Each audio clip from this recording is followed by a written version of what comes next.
Ah, great outdoors, cooking some s'mores. Just kidding. I'm at the Montreal Auto Show, everybody, and I'm just going to give you a nice tour. Hey, everybody, my name is Pat. I am the Outsider, and this is my YouTube channel where we do car reviews, and every now and then they give us some little access passes to go media press and show you the Montreal Auto Show. And I gotta say, this year is got to be one of the biggest years for the Montreal Auto Show.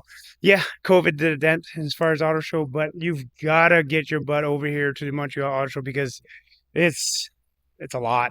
And it's gonna be a lot to show you. I'm sweating just walking around. So let's get right into it. Right now I'm at the Chevrolet booth. They did quite a setup. Very, very overlanding setup. So we have the Colorado here, which is one of my favorite pickup trucks.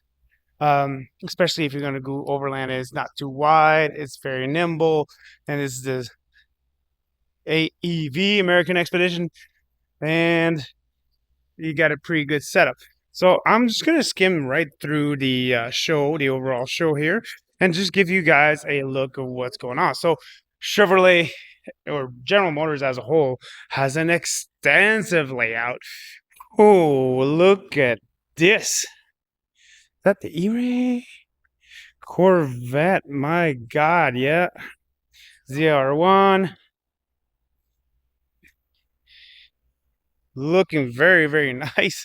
So you have so many vehicles all over the place, so many manufacturers. I'm going to try to show you. I'm going to highlight a few that I think are quite notable, and just going to take you for a little walk around of the Montreal Auto Show, or le Salon de l'Auto de Montréal. This being Quebec, they speak mainly French. So let's just go with that. But I'm going to keep doing this video in English. So we just passed Chevrolet, and now we got Buick. Buick has had an extensive refresh done with all its vehicles. I have a lot of Buicks that I've reviewed, so definitely go check it out on my channel. Hummer EV, yep, can't do an auto show now without a Hummer EV. And you got the whole GMC setup. Now, here's one that I absolutely love, and I think for one reason alone, sounds a little bit catchy, but I prefer this over the Silverado EV, and it's right there. That ginormous 15-inch screen, and with the toggles, I find this setup way better than the horizontal setup, and that's coming from a guy that has a Equinox EV and it has the horizontal setup. I just really like for myself. Are you a horizontal screen guy or a vertical screen guy? Comment below. Let's keep going. Montreal EV show. So we did most of the General Motors, and bam, right into Toyota. We got an overlanding TRD Pro right here. You gotta love this setup. And this one is the hybrid. So it says so right here. Gasoline and batteries. TRD Pro. Love the tan color. And obviously, if you go tan, you go black, as well as we got another Tacoma here, and this is the Trail Hunter. See the badging here. Let's take a look at the inside. Yeah, it looks similar to the Tacoma that I reviewed, which was the TRD Sport. I'm just redoing that video. But yeah, so Toyota's in the house. Let's go a little bit more. So we do have the Bronco Raptors over there. We have Ford, and they unveiled a new police car, which is the Ford Mustang Mach-E, and it converted into a police vehicle. Now, I did ask, there is no horsepower and torque added. It's stock vehicle for that police vehicle, and they just painted and put some lights on it and called it a day. Subaru, they also have a nice interesting setup over there. The Saltair over here, and Fiat 500e was actually just named at this show as one of Canada's top vehicle. I think it's like a compact electric vehicle. I'm reviewing that one next week, so definitely stick to the channel. I'm not going to spend more time on this vehicle since I have it next week, so definitely like and subscribe to get the deets on that. Over there, we have a little bit of overlanding setup, but with just a simple Ranger. Now, the Ranger in this segment If I was to choose between Ranger and the Colorado, I would probably go Ranger myself, having driven both of them, just because it's such a smooth ride. But I do find that the seats were a little bit narrow. So, anyways, we got a nice tent set up in the back of this Ranger, and this is what I really want to get as from the press fleet. Ranger Raptor. Ranger Raptor. More horsepower than you need. Yep. And more price than you want.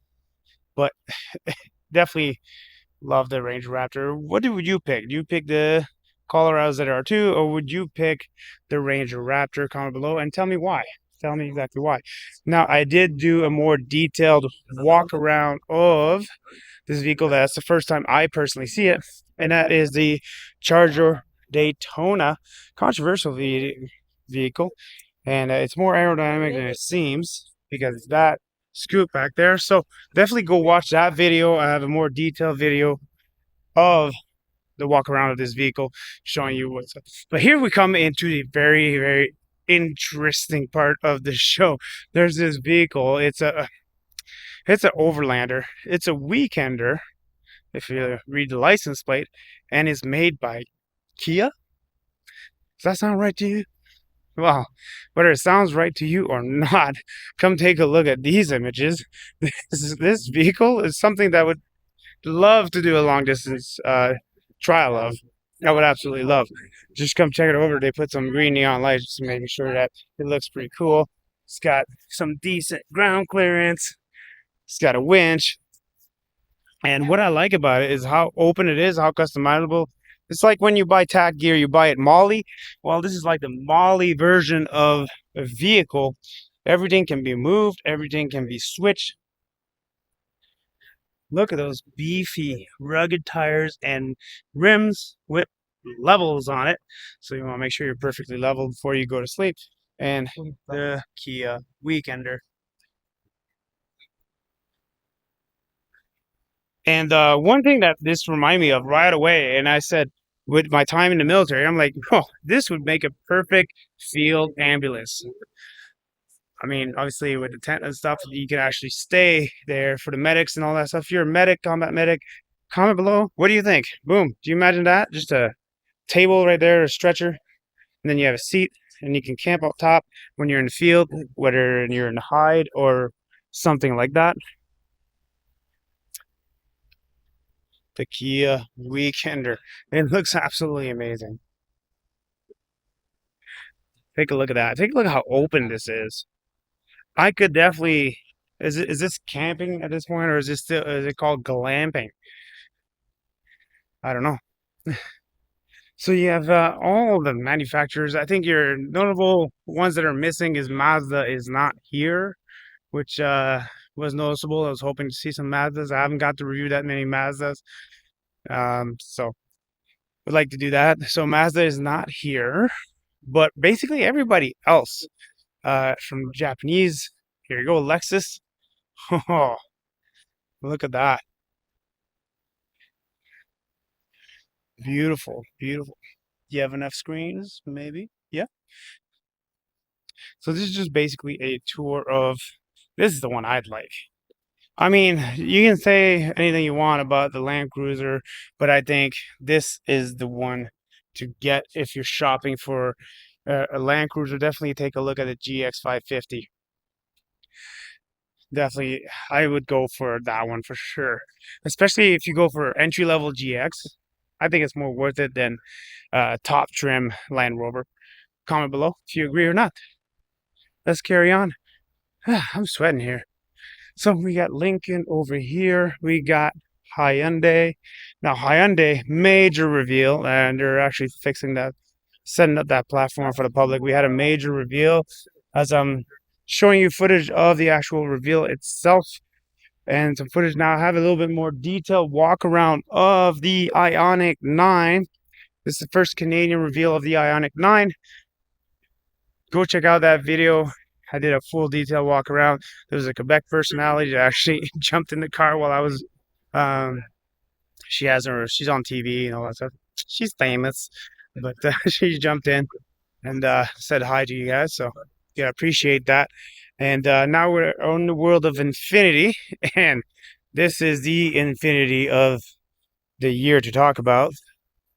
QX80, ladies and gentlemen, and I have this vehicle in February, so I'll be doing more of a detailed review. So I'm kind of glossing over a lot of vehicles at this point, and the reason is because some of these I'm going to do detailed review. Now here's a segment that I've been very eager to see as well, and that is the Cadillac, and more and more specifically, as you can see in this orange, the Optic, Cadillac Optic. To me, this might be the Cadillac to get this year, just because it's not as, doesn't seem as cumbersome as a Lyriq, if I was to put it that way. Seems a little bit, I don't know, higher. Maybe I'm just imagining things, but here's a Lyriq. Here's an Optic. Lyriq, Optic. Lyriq, Optic. But essentially on the inside, it's basically all the same. It still has the same funky kind of door handles here. Take a look here. I haven't seen the Optic that much. Still got the bedazzle going on over here. Let's take a look at the front ends. Let's see here. So here's the Optic. And let's go over to the Lyriq. Here's the Lyriq.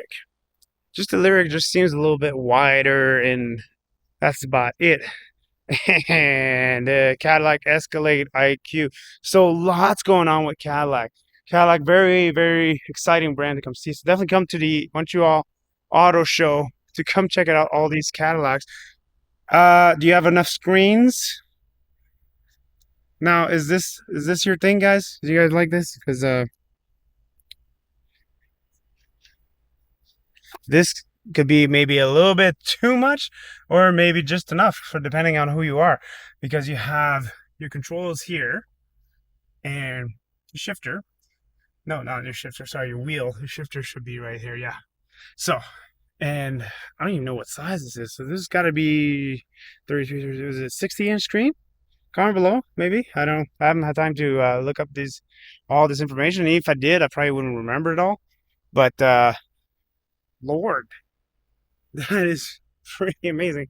Okay, so your kid can watch TV and can play with his controls as well in the back here, but maybe just more of an executive. So the Cadillac IQ, I'm not even sure if I'll ever get to drive this vehicle, because I'm such a small channel. So like and subscribe so I can maybe one day drive this thing, and let you guys know if those screens are a little bit too much of a distraction. And at the end over there, we got Mercedes. Now also up top, so it is 3 levels of cars. You can never have too many cars. So you do have one level that's more focused on supercars, so Ferrari, Lamborghini, and all that jazz, all those fancy cars. And then you have this level, which is kind of like the more mainstream level. We do have some Teslas as well. Whoa. But Tesla, as you know, doesn't make appearances to our show. So these are from the Tesla Club. So these are people that own Teslas, and they bring their Teslas over to the Montreal Auto Show. So yeah. Level 2 is where all the mainstream vehicles are. You do have the level 7. So it's level 7, level 5, level 2. Level 7 has the Polestar. So let's just take a look at right now the footage I got from the Polestar. I do a more detailed walk around, or the Polestar 4. No word of a lie, I actually have a reservation for a Polestar 4. And whatever I follow through with it or not depends on you guys and this channel, whether it makes enough money to justify that. But Polestar 4, here's some images of it. Very excited. No back window. Tell me what you guys think about that. I think I would be okay with the whole camera thing. I think your depth perception is a little bit messed up when you're looking through a camera, but that's just my 2 cents. But very excited for this Montreal Auto Show. Definitely come on down this weekend. You got nothing else to do. Don't lie. Just come. I mean, it's the winter. You can either go ski, play hockey, or come to our show, or you got plenty of time in that weekend to do all three. So head on down. I think it's like $20 admission Canadian. So for my American friends, take the drive, and it's gonna cost you like what, $10 maybe? Something. We'll see you guys later. And let's finish up with this Nissan Murano. Do you guys have that in the States? I don't know if this is just a strictly Canadian model now, but I did jump in it earlier. And one thing that struck out is, I don't know why they did this. Piano key shifter. Not a fan. Not a fan, especially with all this piano black. But the rest of the interior looks pretty cool, especially in this beige. Probably wouldn't get beige because I get stuff dirty, but this is very funky because it's got beige here and then it transition into the blue. Really like it. So the Murano, do you guys have this in the States? Question for you guys, my viewers, because I don't live down there. It's a pretty cool looking Nissan. I like it. I know, no, I think you guys have the Rogue Sport, I believe is what you guys have. Comment below. But I'm going to sign off. This video has been long enough as it is. Just give you a little aperçu, there's my friends coming up, of what the Montreal Auto Show has to offer. Like, subscribe. See you guys later.